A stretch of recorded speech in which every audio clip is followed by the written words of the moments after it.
Saudari dan saudara yang terkasih, orang muda yang dicintai oleh Allah, ketika seseorang ditanya, mengapa orang harus bekerja? Apa motivasi orang bekerja? Apa tujuan orang bekerja? Ada yang menjawab untuk mencari uang, ada yang untuk mengembangkan diri, ada yang juga menjawab untuk memperkaya diri, ada juga yang menjawab untuk mengaktualisasikan diri, dan sebagainya, dan sebagainya. Tetapi kalau kita membuka Lumen Gentium, salah satu dokumen dari Konsili Vatikan kedua sebagai ajaran gereja, mengatakan demikian. Dengan bekerja, kita merealisasikan rencana Tuhan di muka bumi. Dengan bekerja, kita turut membangun dunia dan menjadikan manusia lebih manusiawi. Bukan hanya dirinya saja yang menjadi lebih manusiawi, tetapi orang lain pun menjadi lebih manusiawi. Dan dengan bekerja, masih menurut Lumen Gentium, manusia mengembangkan kehidupan jasmani, mengembangkan kehidupan sosial, mengembangkan kehidupan budaya dan rohani. Sehingga dengan bekerja, manusia sejatinya membangun apa yang disebut dengan bonum comuni atau membangun kesejahteraan bersama. Jika hal ini disadari oleh kita sebagai anggota gereja, maka kita bekerja bukanlah untuk hal-hal yang mudah lenyap, mudah habis, mudah selesai, tetapi kita bekerja untuk hal-hal yang abadi. Abadi itu artinya tidak diukur oleh harta dan jabatan.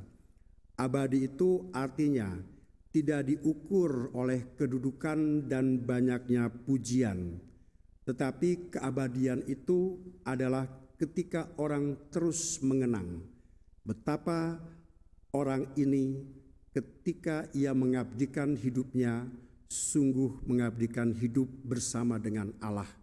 Itulah yang disebut dengan keabadian. Dan inilah yang diingatkan oleh Yesus kepada orang banyak yang mengikuti Yesus. Yesus mengkritik mereka. Dikatakan oleh Yesus bahwa mereka mengikuti Yesus hanya untuk mendapatkan hal-hal yang memuaskan dan menyenangkan hati mereka, bukan untuk yang lebih manusiawi. Mereka seolah-olah ketika mengikuti Yesus hanya untuk melihat, mendapat, dan merasakan mujizat-mujizat seperti orang menonton sulap. Hatinya senang, hatinya puas, dan setelah itu lupa segala-galanya. Dan itulah yang dikritik oleh Yesus kepada orang banyak. Dalam bacaan pertama kita mendengarkan bagaimana Stefanus dengan gagah, dengan tegar, dengan kuat dan kokoh, dia melakukan pekerjaan yang untuk Allah. Tetapi justru pekerjaan yang demikianlah yang dibenci oleh banyak orang. Banyak orang tidak suka kalau kita bekerja secara benar. Banyak orang tidak suka ketika kita bekerja secara jujur. Banyak orang tidak suka ketika kita mengungkapkan apa yang sebenarnya ketika ia bekerja. Justru disitulah titiknya mengapa Yesus mengkritik orang-orang yang banyak mengikuti dia. Mereka ingin mengalami terus-menerus kepuasan batin, mereka ingin mengalami terus-menerus kesenangan hati. Padahal tidak ada kesenangan yang abadi. Yang abadi adalah kebahagiaan. Bahagia kalau manusia mampu bersama dengan Allah. Oleh karena itu Yesus berkata demikian, bekerjalah untuk makanan yang bertahan sampai pada kehidupan kekal. Bekerjalah untuk Allah yang telah mengutus kamu. Jadi ketika kita melakukan setiap pekerjaan kita, apapun pekerjaan itu, apakah saya mampu merefleksikannya bahwa saya sedang bekerja untuk Allah yang telah mengutus saya.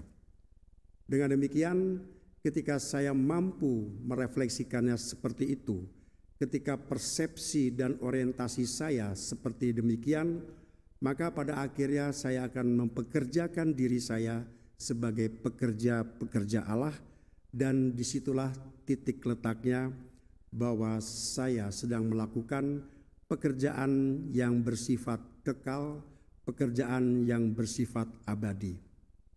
Orang bekerja pasti capek, tetapi ketika bekerja bersama dengan Allah, beban pekerjaan itulah yang kita bagikan juga bersama dengan Allah. Semoga perhatian terbesar kita selalu bertumbuh secara mendalam di dalam pekerjaan kita bersama dengan Kristus.